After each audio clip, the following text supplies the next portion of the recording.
April فول بہت سارے بدترین گناہوں کا مجموعہ ہے۔ جو لوگ اہل مغرب کی مشابہت میں اپریل فول مناتے ہیں انہیں ڈرنا چاہیے کہ خدا نخواستہ وہ قیامت کے دن یہود و نصارہ کی صف میں اٹھائے جائیں۔ مسلمانوں کو چاہیے وہ اس لغو، بیہودہ اور خلاف تہذیب، مذاق اور وقار انسانیت کے منافی اس رسم سے دور رہیں۔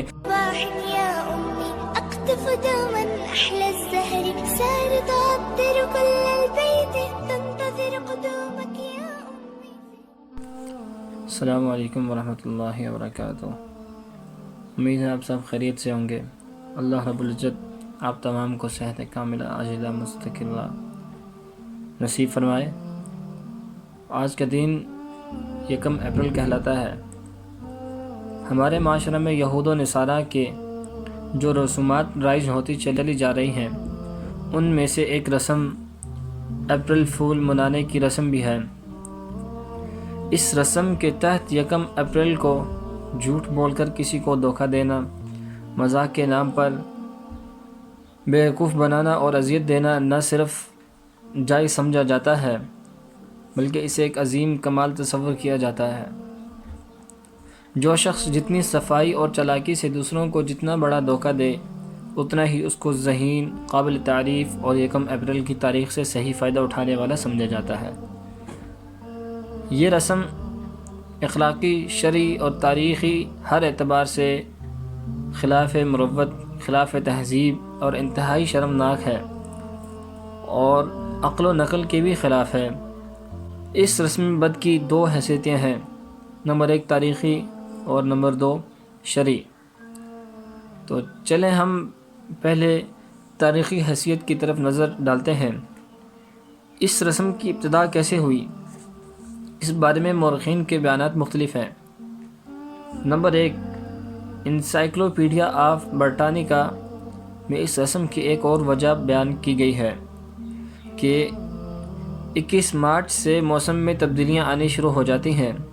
ان تبدیلیوں کو بعض لوگوں نے اس طرح سے تعبیر کیا ہے کہ معاذ اللہ قدرت ہمارے ساتھ اس طرح مذاق کر کے ہمیں بیوقوف بنا رہی ہے، لہذا لوگوں نے بھی اس زمانے میں ایک دوسرے کو بیوقوف بنانا شروع کر دیا۔ نمبر 2 بعض مصنفین کا کہنا ہے کہ فرانس میں 17ویں صدی سے پہلے سال کا آغاز جنوری کے بجائے اپریل سے ہوا کرتا تھا۔ اس مہینے کو رومی لوگوں نے اپنی دیوی وینس کی طرف منسوب کر کے مقدس سمجھا کرتے تھے، تو چونکہ سال کا یہ پہلا دن ہوتا تھا اس لیے خوشی میں اس دن کو جشن کے طور پر منایا کرتے تھے اور اظہار خوشی کے لیے آپس میں ہنسی مذاق بھی کیا کرتے تھے۔ تو یہی چیز رفتہ رفتہ ترقی کر کے اپریل فول کی شکل اختیار کر گئی۔ اب اپریل فول کی شرعی حیثیت کیا ہے؟ اس دن صریح جھوٹ بولنے کو لوگ جائز سمجھتے ہیں۔ جھوٹ کو اگر گناہ سمجھ کر بولا جائے تو گناہ کبیرہ ہے، اور اگر اس کو حلال اور جائز سمجھ کر بولا جائے تو اندیشہ کفر ہے۔ جھوٹ کی برائی اور مذمت کے لیے یہی کافی ہے کہ قرآن کریم نے لعنت اللہ علی الکاذبین فرمایا ہے۔ گویا جو لوگ اپریل فول مناتے ہیں وہ قرآن میں ملعون ٹھہرائے گئے ہیں اور ان پر خدا تعالیٰ کی، رسولوں کی، فرشتوں کی، انسانوں کی اور ساری مخلوق کی لعنت ہے۔ یہ رسم اس لیے بھی قابل ترک ہے کہ یہ بہت سے گناہوں کا مجموعہ ہے۔ نمبر 1 مشابہت کفار اور یہود و نصارہ۔ نمبر 2 جھوٹا اور ناحق مذاق۔ نمبر 3 جھوٹ بولنا۔ نمبر 4 دھوکہ دینا۔ نمبر 5 دوسروں کو اذیت پہنچانا۔ اب کچھ اس کی تفصیل جانتے ہیں کہ احادیث مبارکہ میں ان گناہوں پر کتنی سخت وعیدیں آئی ہیں۔ تو سب سے پہلے کفار کے ساتھ مشابہت کرنے پر اپریل فول منانا گمراہ اور بے دین قوموں کی مشابہت ہے۔ نبی کریم صلی اللہ علیہ وسلم نے یہود و نصارہ اور کفار اور مشرکین کی مشابہت اختیار کرنے سے سختی کے ساتھ منع فرمایا ہے۔ مثال کے طور پر آپ صلی اللہ علیہ وسلم نے داڑھی رکھنے اور مشرکین اور مجوسیوں کی مخالفت کرنے کا حکم دیا ہے۔ اسی طرح یہود کی مشابہت سے بچنے کے لیے 10ویں محرم کے ساتھ 9ویں تاریخ کو روزہ رکھنے کا بھی حکم فرمایا۔ غرض کے ہر موقع پر آپ صلی اللہ علیہ وسلم نے غیر قوموں کے طریقہ زندگی کو اپنانے سے منع فرمایا ہے اور ان الفاظ میں وعید فرمائی ہے من تشبہ بقوم فہو منہم۔ یعنی جو شخص کسی قوم سے مشابہت اور ان کے طور طریقے کو اختیار کرے گا اس کا شمار انہی میں ہوگا، مگر افسوس کہ غیر قوموں کا طریقہ آج بھی ہمیں پسند ہے اور ہم اسی پر چلتے آ رہے ہیں اور چلتے جا رہے ہیں۔ اس کے بعد نمبر 2 کہ جھوٹا مذاق۔ اسلام نے خوش طبعی مذاق کی اجازت دی ہے۔ کئی بار آپ صلی اللہ علیہ وسلم صحابہ کرام کے ساتھ مذاق فرماتے تھے، لیکن آپ صلی اللہ علیہ وسلم کا مذاق جھوٹا اور تکلیف دہ نہیں ہوتا تھا۔ حضرت ابو ہریرہ رضی اللہ تعالیٰ عنہ سے مروی ہے کہ ایک مرتبہ صحابہ کرام نے نبی کریم صلی اللہ علیہ وسلم سے عرض کیا کہ آپ تو ہمارے ساتھ دل لگی فرماتے ہیں۔ آپ صلی اللہ علیہ وسلم نے ارشاد فرمایا کہ میں دل لگی ضرور کرتا ہوں، مگر سچی اور حق بات کہنے کے علاوہ کچھ نہیں بولتا۔ حضرت عامر بن ربیعہ رضی اللہ تعالیٰ عنہ سے روایت ہے کہ ایک شخص نے مذاق میں دوسرے شخص کا جوتا غائب کر دیا۔ نبی کریم صلی اللہ علیہ وسلم کو اس واقعہ کا علم ہوا تو آپ صلی اللہ علیہ وسلم نے ارشاد فرمایا کسی مسلمان کو مت ڈراؤ، نہ حقیقت میں نہ مذاق میں، کیونکہ کسی مسلمان کو ڈرانا بہت بڑا ظلم ہے۔ امام غزالی رحمۃ اللہ علیہ فرماتے ہیں کہ مذاق اور مزاح 5 شرطوں کے ساتھ جائز ہے، بلکہ حسن اخلاق میں داخل ہے، اور ان میں سے کوئی ایک شرط مفقود ہو جائے تو پھر مذاق ممنوع اور ناجائز ہے۔ نمبر 1 مذاق تھوڑا ہو، یعنی بقدر ضرورت ہو۔ نمبر 2 اس کا عادی نہ بن جائے۔ نمبر 3 حق اور سچی بات کہے۔ نمبر 4 اس سے وقار اور ہیبت کے ختم ہونے کا اندیشہ نہ ہو۔ نمبر 5 مذاق کسی کی اذیت کا باعث نہ ہو۔ بعض لوگ دوسرے کو ہنسانے کی خاطر جھوٹ بولتے ہیں۔ ایسے لوگوں کے متعلق حدیث شریف میں ہے تباہی ہے ایسے شخص کے لیے جو دوسروں کو ہنسانے کے لیے جھوٹ بولے۔ نمبر 3 جھوٹ بولنا۔ اس رسم اپریل فول میں سب سے بڑا گناہ جھوٹ ہے، جبکہ جھوٹ بولنا دنیا اور آخرت میں سخت نقصان اور محرومی کا سبب ہے، رب کائنات اور آپ صلی اللہ علیہ وسلم کی ناراضگی کا باعث بنتا ہے۔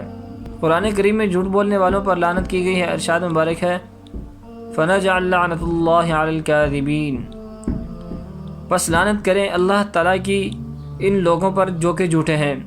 اس طرح حدیث مبارکہ میں بھی مختلف انداز سے اس بدترین گناہ کی قباحت بیان کی گئی ہے۔ حضرت صفوان بن سلیم رضی اللہ تعالیٰ عنہ سے روایت ہے کہ رسول اللہ صلی اللہ علیہ وسلم سے عرض کیا گیا کیا مومن بزدل ہو سکتا ہے؟ آپ صلی اللہ علیہ وسلم نے ارشاد فرمایا ہاں، مسلمان میں کمزوری ہو سکتی ہے۔ پھر عرض کیا گیا کہ کیا مسلمان بخیل ہو سکتا ہے؟ آپ نے ارشاد فرمایا ہاں، مسلمان میں کمزوری بھی ہو سکتی ہے۔ پھر عرض کیا گیا کیا مسلمان جھوٹا بھی ہو سکتا ہے؟ آپ صلی اللہ علیہ وسلم نے جواب عنایت فرمایا کہ نہیں، یعنی ایمان کے ساتھ جھوٹ کی عادت جمع نہیں ہو سکتی اور ایمان جھوٹ کو برداشت نہیں کر سکتا۔ حضرت عبداللہ بن عمر رضی اللہ تعالیٰ عنہما سے روایت ہے کہ رسول اللہ صلی اللہ علیہ وسلم نے ارشاد فرمایا جب آدمی جھوٹ بولتا ہے تو اس کلمے کی بدبو کی وجہ سے جو اس نے بولا ہے رحمت کا فرشتہ اس سے 1 میل دور چلا جاتا ہے۔ حضرت سمرہ بن جندب رضی اللہ تعالیٰ سے مروی ہے کہ ایک مرتبہ آپ صلی اللہ علیہ وسلم نے فجر کی نماز کے بعد اپنا خواب لوگوں سے بیان فرمایا کہ آج رات میں نے خواب دیکھا ہے کہ 2 آدمی یعنی 2 فرشتے میرے پاس آئے اور میرا ہاتھ پکڑ کر ارض مقدس کی طرف لے گئے تو وہاں 2 آدمیوں کو دیکھا، ایک بیٹھا ہے اور دوسرا کھڑا ہے، اور کھڑا ہوا شخص بیٹھے ہوئے آدمیوں کے گلے کو لوہے کی زنبور سے گدی تک چیرتا ہے، پھر دوسرے گلے کو اسی طرح کاٹتا ہے، اتنے میں پہلا گلا ٹھیک ہو جاتا ہے اور برابر اسی کے ساتھ یہ عمل جاری ہے۔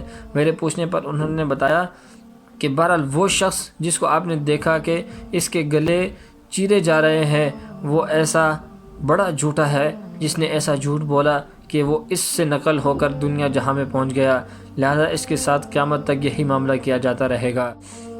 اور نمبر 4 دھوکہ دہی کرنا۔ حضرت ابو ہریرہ رضی اللہ تعالیٰ عنہ سے روایت ہے کہ رسول اللہ صلی اللہ علیہ وسلم نے فرمایا جو شخص ہم کو یعنی مسلمانوں کو دھوکہ دے اس کا ہم سے کوئی تعلق نہیں۔ حضرت انس بن مالک رضی اللہ تعالیٰ عنہ سے روایت ہے، رسول اللہ صلی اللہ علیہ وسلم نے ارشاد فرمایا کہ مومنین آپس میں ایک دوسرے کے خیرخواہ اور محبت کرنے والے ہوتے ہیں، اگرچہ ان کے مکانات اور جسم ایک دوسرے سے اور دور ہوں، اور نافرمان لوگ آپس میں ایک دوسرے کے ساتھ دھوکے باز اور خائن ہوتے ہیں اگر ان کے گھر اور جسم قریب قریب ہوں۔ مطلب یہ ہے کہ ایک دوسرے کے ساتھ دھوکہ بازی اللہ تعالیٰ سے بغاوت کرنے والوں اور نافرمانوں کا عمل ہے۔ مومنین کا عمل تو ایک دوسرے کے ساتھ خیر خواہی کرنا ہے، لہذا کسی بھی ایمان والے کو دوسروں کے ساتھ دھوکہ نہیں کرنا چاہیے۔ نمبر 5، دوسروں کو تکلیف پہنچانا۔ ہمارا مذہب اسلام تو یہ تعلیم دیتا ہے کہ ایک مومن کے ہاتھ اور پاؤں وغیرہ سے پوری دنیا کے انسان مسلم ہو یا غیر مسلم محفوظ ہونے چاہیے، بلکہ جانوروں کو تکلیف دینا بھی انتہائی مذموم، بدترین اور شدید ترین گناہ ہے، بلکہ اللہ تعالیٰ کی رحمت سے دوری کا سبب ہے۔ قرآن مجید میں ارشاد ہے، وَالَّذِينَ يُؤْذُونَ الْمُؤْمِنِينَ وَالْمُؤْمِنَاتِ بِغَيْرِ مَا اكْتَسَبُوا فَقَدِ احْتَمَلُوا بُهْتَانًا وَإِثْمًا مُبِينًا۔